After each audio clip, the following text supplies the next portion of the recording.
Good. We got a lot of reps in. Got some extra reps in today, so it's good. We need them. Got some things ironed out. Got some different players in different spots. With Melvin out, and then Matt and some of those other guys are getting more reps at nose, and they needed more reps, and we're getting them. So practice for that part went well. I think the guys are into it, locked in, ready to go. We're excited about this challenge. We're looking forward to playing the game. Excellent quarterback, Dak Prescott. He's proven himself in the SEC, and he's gotten better every year, and I even see an improvement in him this year. He's calm in the pocket. He makes good throws. He makes good decisions.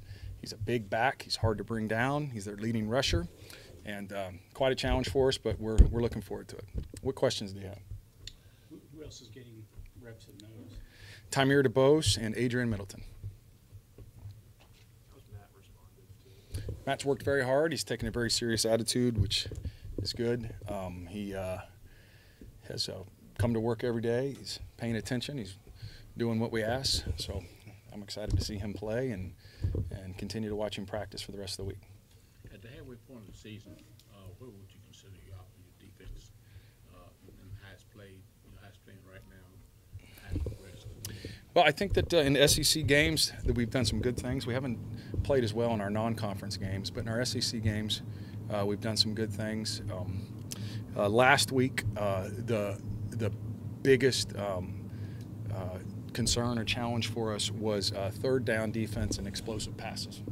Good thing is we were able to get lined up to their tempo. We reviewed the film, and there weren't any plays that we didn't get lined up. So we were prepared for that, but we didn't execute as well on third down defense in the last game that we had in previous SEC games. But overall, the 4 SEC games that we've played, I think that we've played well in them. So how many? Go ahead. What would you consider your injury situation right now? I mean, you normally want some bruises and the staff from being out of work, above that. How do you feel the health of your team is at this point of the season? I think it's about where you would expect it to be, halfway through the season. I think that we don't have a lot of guys out. Obviously losing Melvin is going to hurt us not only with his play but with his leadership too. But I think we're in good shape. Yeah, he's practicing some. He is practicing some. Are you moving guys around in other positions to sort of? Has there been just sort of a collective shift or anything with Melvin out? Adrian usually plays a D tackle, and he's playing more nose. So Adrian's playing some more in there at a different position. How hard is that to make that especially for a young kid like that, to make that transition?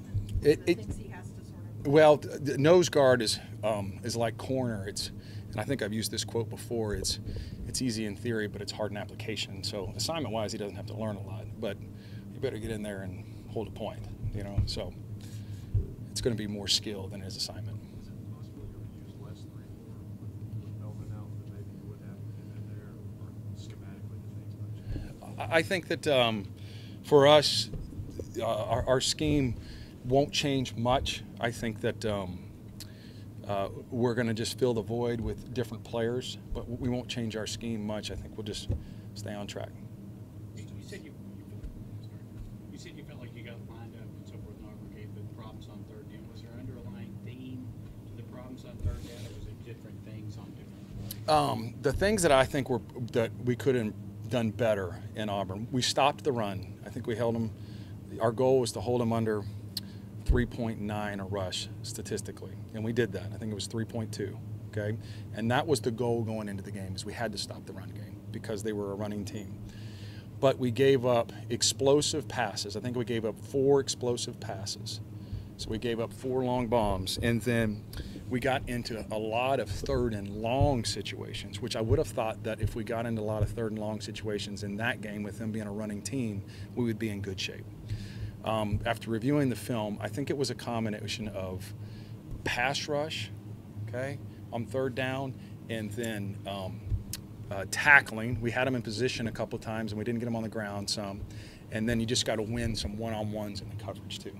So those 3 things on third down. Now, we didn't play good enough on third down, but I didn't coach good enough on third down. There's any time that something isn't done well, then it's a group effort. There's things that I could have coached better too. Coach Steve said that it's hard to lose a guy like Melvin. Have you had a chance to visit with him and just sort of see where his mindset is at? It is. It's tough, and he is. He's disappointed and he's down, but he's such a good person. I think that he'll bounce back emotionally and he'll bounce back physically. Have you noticed any change in his teammates maybe without him on the field? I have noticed that guys kind of, want to play for him. He and Matt are very close friends, and, Matt is really taking his role serious, and I think that he wants to play well, not only for himself, but for Melvin. You guys haven't had an interception in quite a few games. When you're going up against a guy who hasn't thrown a pick all year, does that give you a little extra motivation? And then also, why do you think that maybe you guys haven't gotten one? We've dropped a lot. We've had our opportunities, and we haven't been able to pull them in, and so we've got to make those plays. But How many? you asked a two-part question. Yeah. Haven't answered No, the no, second. I'm asking I haven't answered the second part yet. Go for it. And yes, I think that there is motivation to play against Dak Prescott, and he's such a great quarterback that when we have success, I think that'll be a good accomplishment. Do you have a number of drops that you guys have started with the interceptions? I mean, you said that like it's something that sort of played. Yes, it is. I don't have the number on me, but we've been in a position to make them a lot. I think back to the Missouri game. I think we had, one we got called back for a touchdown there, but then we had, I think, 2 or 3 others that really could have won the game. There was one in the end zone. There was one here, I think, on the sideline, and then we had a couple. There was one in this last game too. We could have got in the end zone too. So, oh well, we got to make them.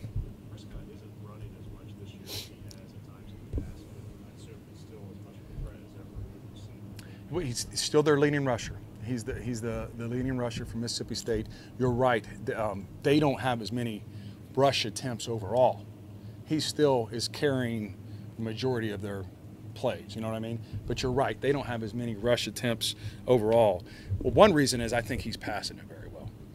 He has really become an effective passer, and he's calm in the pocket, and he makes right decisions, and he makes good throws.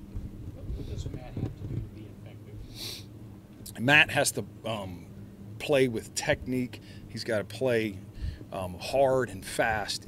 Every down, he's going to have to dig in there and play more reps than he's used to playing. So he's going to have to really fight through fatigue, and give us that extra effort that we're going to need.